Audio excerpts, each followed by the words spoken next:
Welcome to Thesen and Tresen, the still logistics talk. And this is your host for today, journalist and communication expert for logistical topics, Thilo Jörgl.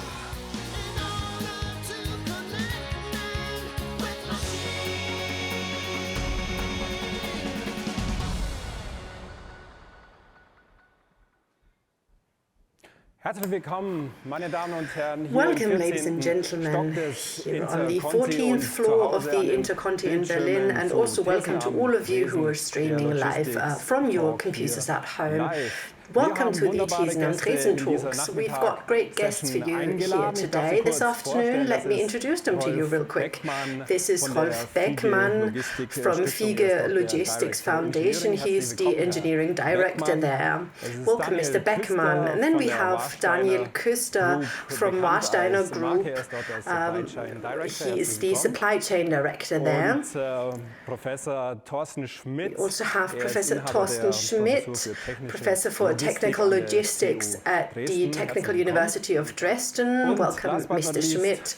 And last but not least, we've got Mr. Frank Müller, the Senior Vice President for Brand Management and Sales, as well as Service Steering at Still MER. Welcome to you all. You've all brought your own theses and theories that we'd like to discuss all around the topic of environment, anything but emissions. So it's a huge topic with lots to say about it. But before we get started, I'd like to offer you some tea if you'd like. Would you all like a cup of tea?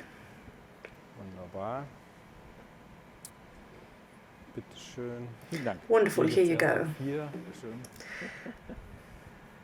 Can't have beer until 4 p.m. Of course, Warsteiner beer in this round. So. Ja, meine Damen und Herren. All right, ladies and gentlemen. The global production of industrial trucks is about 1.5 million. And if we look at statistics, we'll see that over a third, namely 36%, are trucks with internal combustion engines. And that brings us to our first thesis brought by Mr. Beckmann.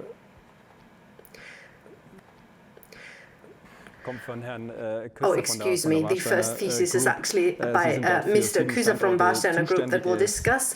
And you work there as the supply chain director at Warsteiner Group. And you've also got a Master of Science from the Technical University. And your thesis is the combustion engine is dead, but the condemned live longer. What do you mean by that?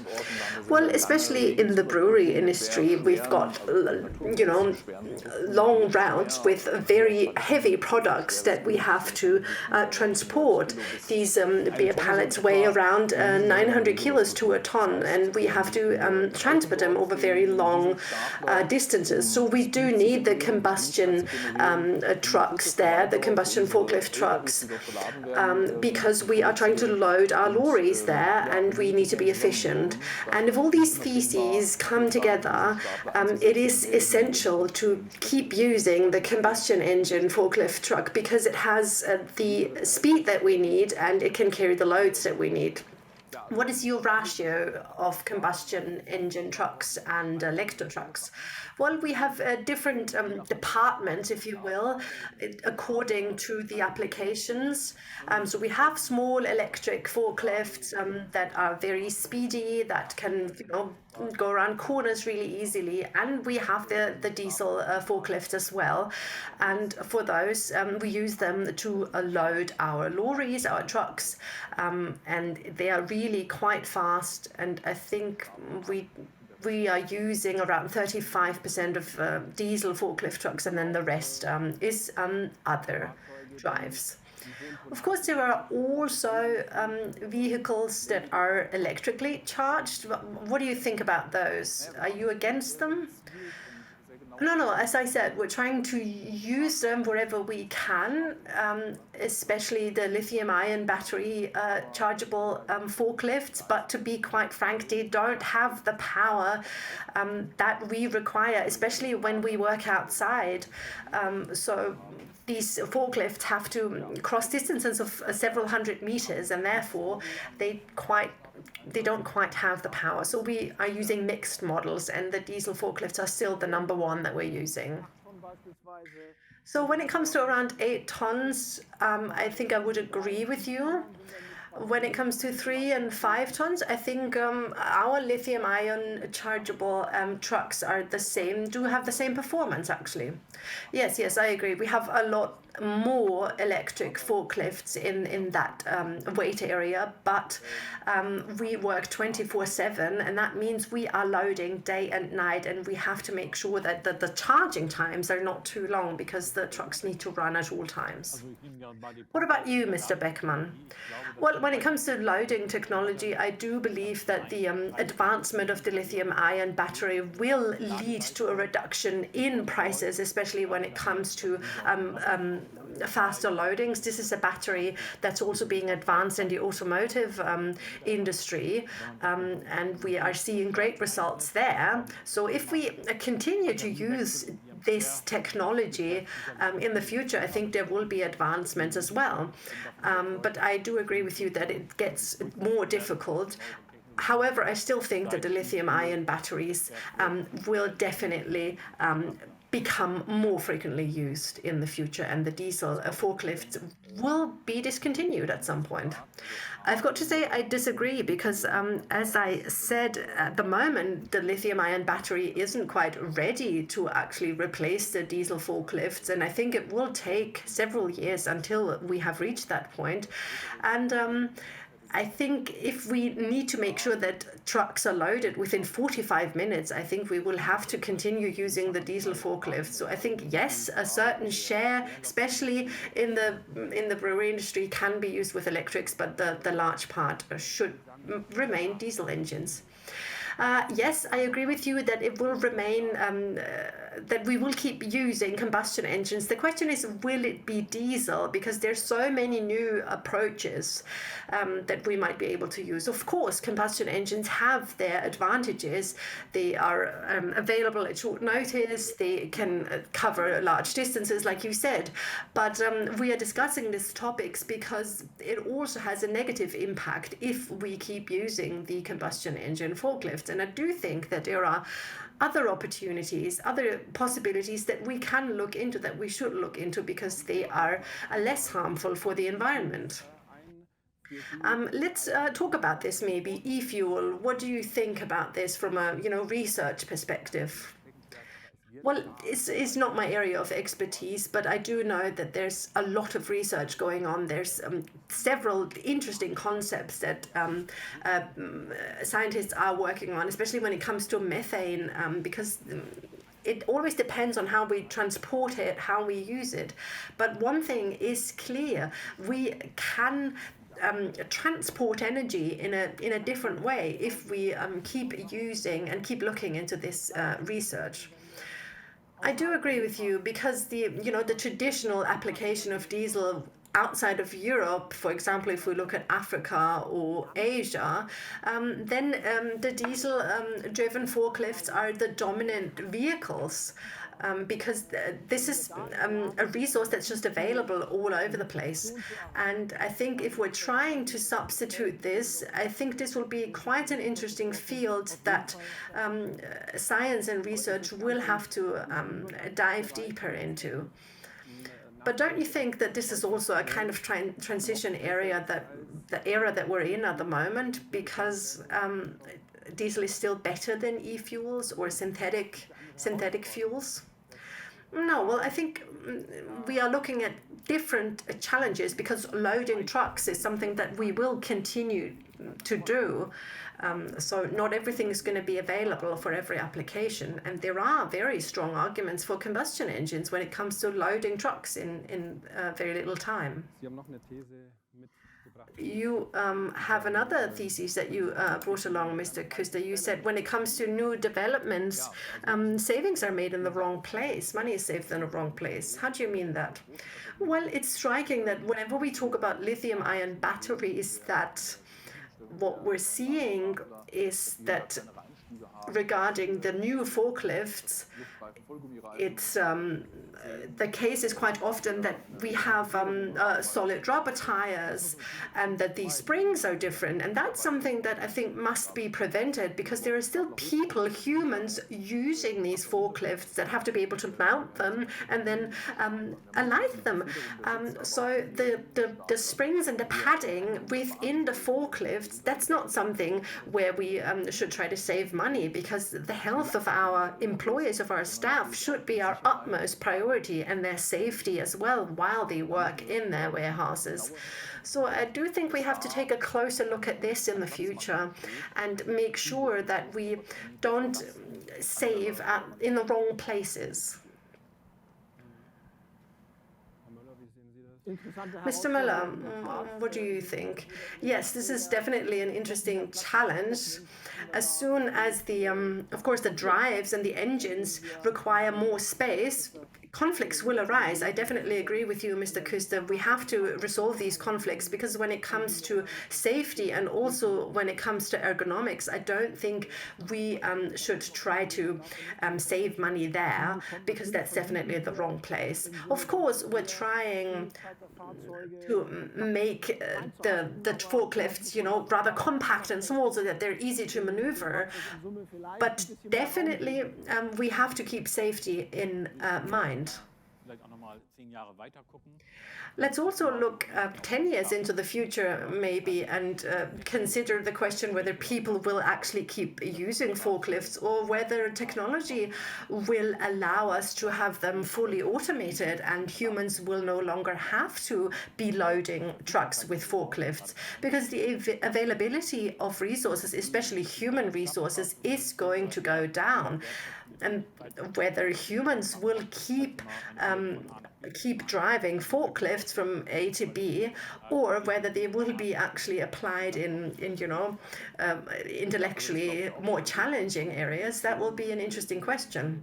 Yes, I agree, because we have been seeing an evolution there when it comes to the training of forklift drivers, because in ancient times all they would do is drive forklifts, but now they're also being included in administration, so they will also work within the forklift still, but where they have a screen there and they have to digitize certain things. They will get tasks that they need to finish there. We have a laser-based forklift location system. So digitization is definitely the next step, I think. And I think at some point, forklift drivers may only be responsible in the control center for the forklifts, and they will work with joysticks and maybe a screen and navigate the forklifts in the warehouse, and that would enable us to have solid rubber tires and have and no longer require a driver's seat. Who knows? Yes, especially when it comes to more complex tasks. Yes, there will be humans still, but yes, I agree that maybe forklift drivers will no longer exist in the future. Yes, that's definitely something we've been looking into, and I think many of our customers very actively ask for this, for the reasons that you mentioned. And I think we have been able to automate many vehicles already, and I think this number will only increase in the future, and it will cover even more areas. And I think that will also give us leverage when it comes to the technical conception of these vehicles, definitely. But the path towards fully automatic forklifts, I think, will still be a stony one, don't you think? Because it, as you said, it depends on the size of the batches that are being loaded, etc. Anyway, let's move on to our next thesis now. At last, Mr. Beckmann's thesis. He is the director of engineering at the central planning team at at Hugos Logistics. And Mr. Beckmann, you said green and clean hydrogen is often overlooked as a source of energy. What do you mean? Well, I think that huge hype that we've been seeing even on the stock market about hydrogen, I think all this requires more research and definitely taking a closer look into this topic, because it is definitely a storage media also for photovoltaics, for example. We have been using these PV panels with our customers as well, and we need these storage media in the future, either with batteries or with some kind of electrifying media. So, and this energy can be used and then transferred back to the forklifts. Of course, this is very expensive, and especially when it comes to hydrogen, there's no non-subsidized business cases that we can rely on. But I definitely think if research continues at the pace that it's been at, I think hydrogen is something that we will be able to use in logistics, maybe even with hydrogen trucks even. So I do think there will be business cases that we'll see in the future that will no longer need subsidies, and that we can definitely use in the future to be inspired by. And I do think we need to look into this and even try to implement this more in the future. I think Still has a few projects in Germany and also in France with hydrogen. What was your experience with this? Was this similar to what Mr. Beckmann said? Yes, definitely. The technology in itself, hydrogen as a source of energy for forklifts, this is something that exists, and we know that it works, and it has been working for a number of years.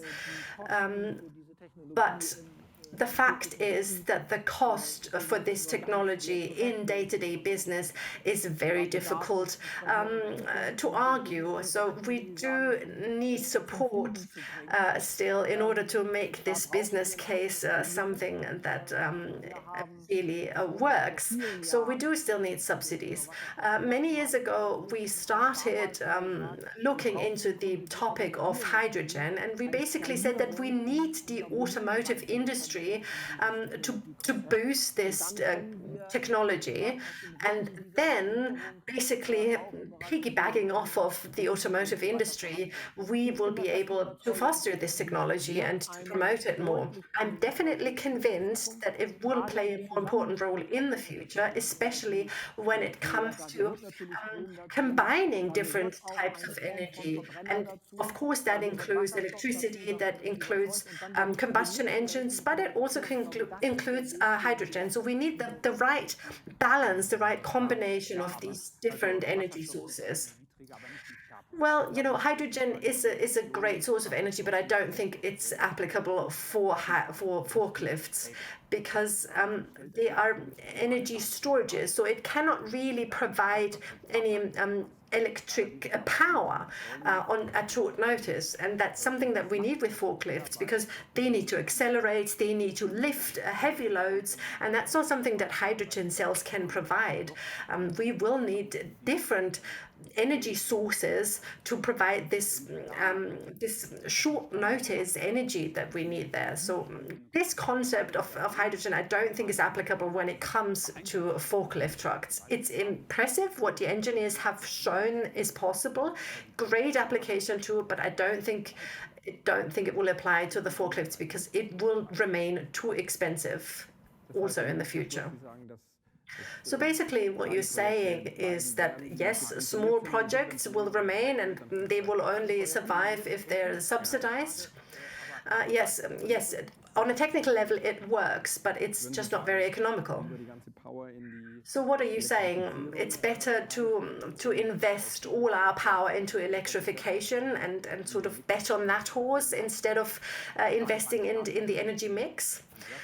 Yes, because I think when it comes to forklifts, hydrogen always means that we need hybrid solutions, and hybrid solutions are too expensive. I think we'll have better approaches, at least when it comes to combining hydrogen cells and fuel cells. And I think that's what we're discussing when we're talking about hydrogen, no?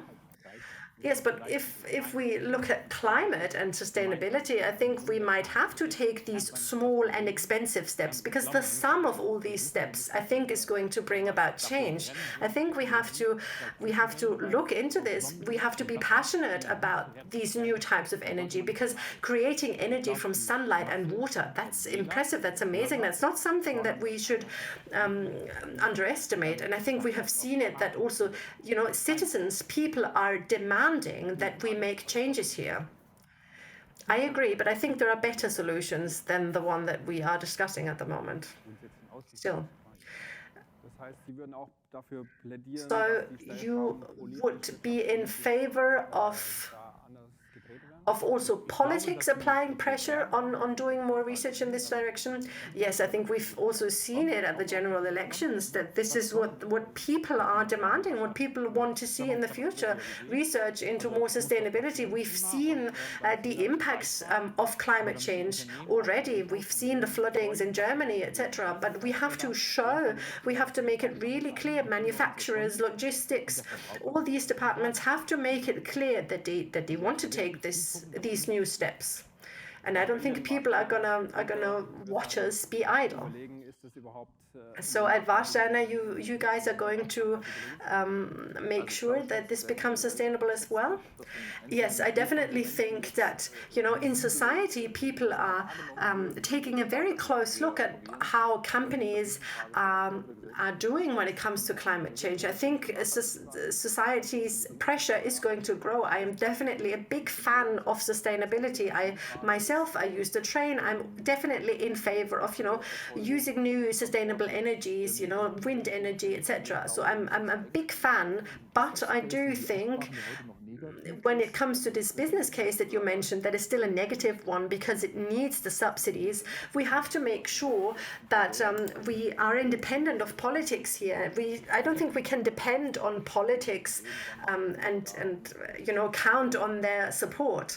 So we have to make sure that these business cases are sustainable, are independent. So I don't think we need showcases, but we need use cases. Ideally, we have both in one, but basically what I think we need is an independent use case that works without any political subsidies.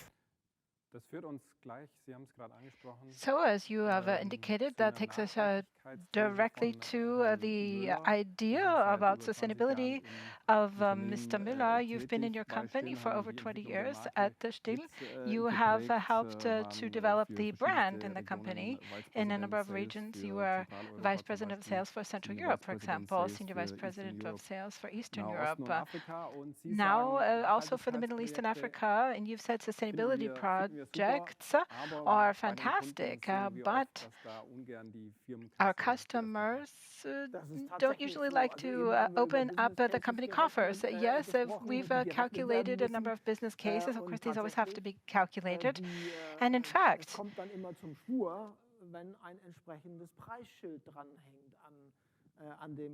people don't like to see the sticker price of their prototypes and their innovation and technology. Of course, this can significantly contribute to sustainability.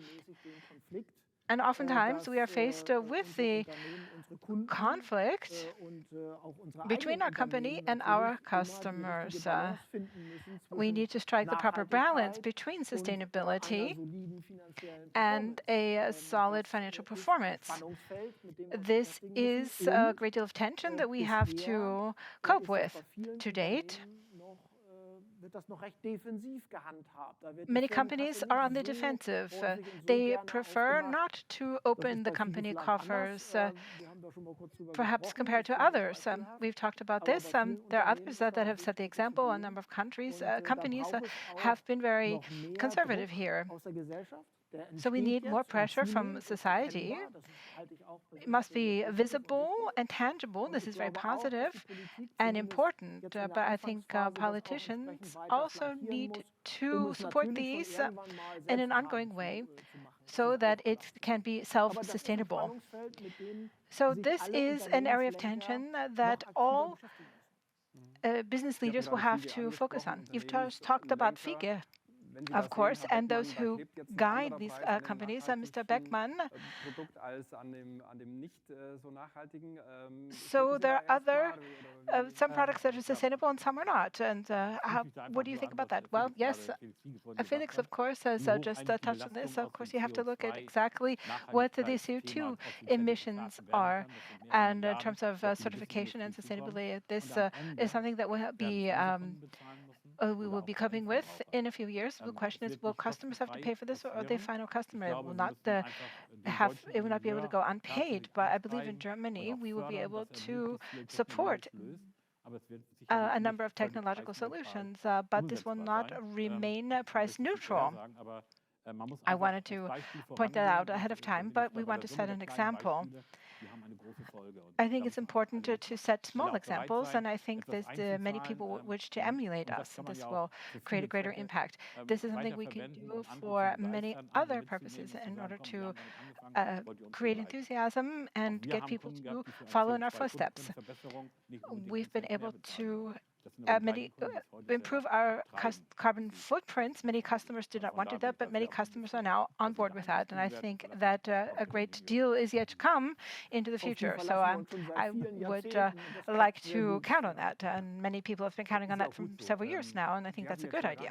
Yes, that is good. You just talk about the regulatory provisions, the CO2 certificates, etc. And this can be a very important motor and driver, but there is the danger that these costs are simply passed on.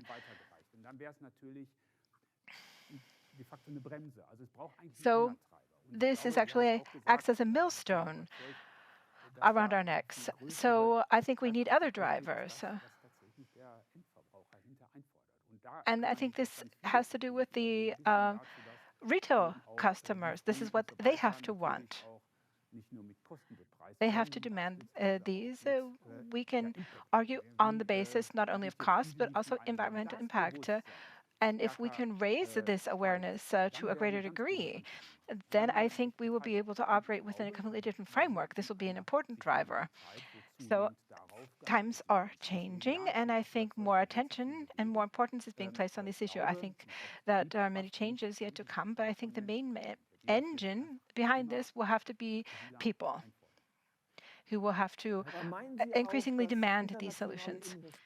So do you mean international investors who, for example, who would be willing to invest a great deal of money in large-scale retirement funds, that would be willing to forego 2% in yields because that is more sustainable?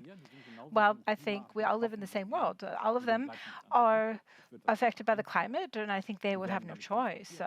They are going to have to face up to this in the end as well. So I think we still have a work cut out for us. So return on investment is an imperative, and it is quite predominant.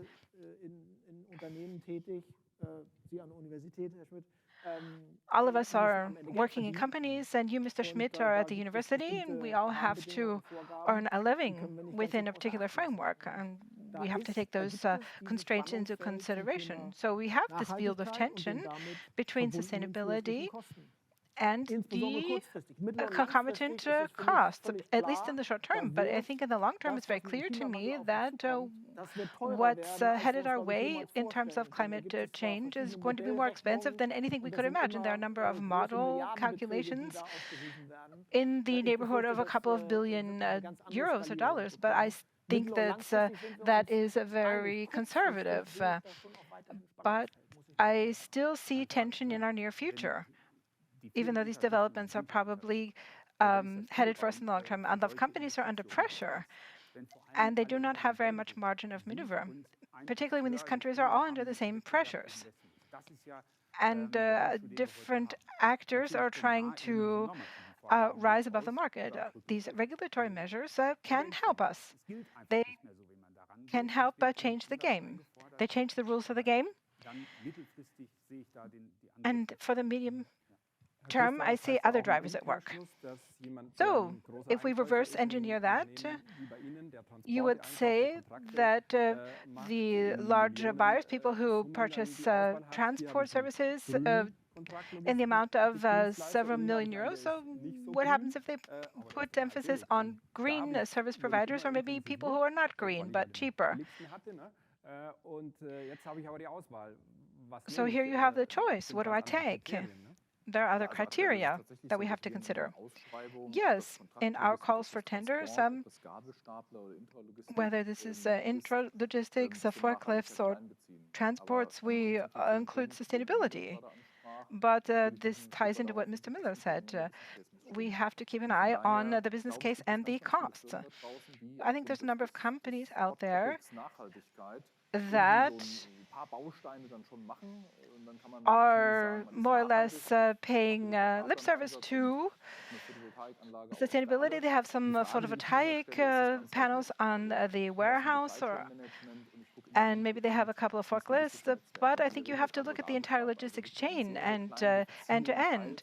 So here they are making a small contribution to sustainability, but if we really want to make progress in these issues as a system, as an industry, then we have to look at the entire network, the entire chain, transport and the warehousing, for example, energy storage and lighting, for example. And I think this also has to be embedded in a corporate philosophy, and this is where we really have to promote sustainability. And many companies need to take the approach in this way because pressure from society is growing, especially when you look at this from the point of view of e-commerce. We have small packages that are being sent out on a daily basis. This runs counter to sustainability, and this is something that society is looking at. The fashion industry in Germany is building large parcel factories and warehouses for e-commerce, and you have a large number of parcels being sent out. You have to see how this can gain a foothold in society against the backdrop of sustainability. So you talked about what packaging warehouses, Mr. Beckmann. Do we need forklifts? Do we need a lot of forklifts here, or just a few? I think what Mr. Beckmann said that is that the combustion forklift is headed for obsolescence. Yes, it of course depends on how much e-commerce can gain the upper hand. We have smaller and smaller units. These are packages that are coming in and going out. We know this in a number of countries. We have to look at the availability of employees. Here we have the pressure of automation. We are in fully automated shuttles and other solutions where we really don't need any more forklifts, except for maybe just a few. This may be an issue that will catch up to us, but I believe in the next 10 to 15 years, I think the issue of AGVs in warehousing will play a much greater role and cannot be compared to the forklifts that we're using today.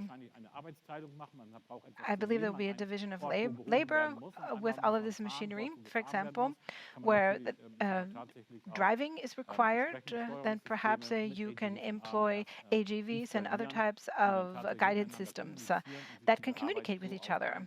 And we'll be able to divide up the labor in order to be more effective and efficient. I'm fully convinced of this. Well, here you are rather concerned about this, Mr. Beckmann. Well, I think our engineers are going to need a great deal of time to implement those solutions. But I think basically, and when you take a look at many areas of production logistics, the forklifts that were used on a daily basis 30 years ago are being replaced, for example, in supermarkets and centralized warehouses. I agree that automation will continue to gain in speed, but I don't know if I would go so far, if I would go far on a limit to say that the forklift that we have today is headed for obsolescence. But maybe we need to look at other areas, warehousing, automated applications, definitely. So, Mr. Müller, what about automated transport systems and robots? These are the ideas, I think, that are more in the long term. I think in the medium term, we will have human-to-machine interaction. We will still have warehouse employees that will communicate with the machines or who are supported by machines. But I agree with what was said here. I think there are robots right now that can load transport vehicles, for example, thousands of packages from 1,000 to 5,000. This is not labor I think that humans are best to carry out. Robots can do this, and I think here we can create interfaces that will do this more effectively. This is not just something that is in the far-flung future. It is around the corner, in fact. So, all in all, this is a very difficult issue. We have all of the circumstances that you've just laid out. We live in a world where e-commerce is growing and is being fragmented. And this is very counterproductive when it comes to sustainability. We want to consolidate. So the greatest lever in consolidation is to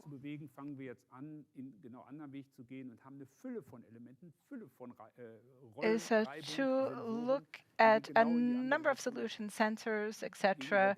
So we're headed in the opposite direction of what we've just talked about. But this is what is taking place right now. But what the end of the story is, that's a completely different question, really. And this is something that we will have to focus on in the future. There will be new solutions. We have swarms of vehicles, for example. They have other capabilities. So the question is whether or not this noble objective that we're talking about the entire time can be attained. Well, that's the major question. But I see that the traditional forklift will remain a mainstay. It is a multi-purpose instrument. It has a role to play in automation, but I think it would be very difficult to replace it when it comes to loading cumbersome containers. I don't think it would be very suitable for long transport routes, as you touched on. For long transport routes, there are other solutions, but I think that when we are working in warehouses and in smaller areas, forklifts will certainly continue to be the solution of the day. I'm very happy to hear that. Yes, you're at the TU at Dresden, Mr. Schmidt, and you talked about green forklifts. This is not necessarily the cornerstone of green intralogistics. So where do you see the main levers at play here? Well, this is exactly what I touched on. Certainly, you can optimize forklifts, the forklift set that we're using today. There's a great potential that can be exploited, but there are a number of elements, I think, that point to the importance. But I think the trend is headed in the other direction. I think reacting in the short term is one solution,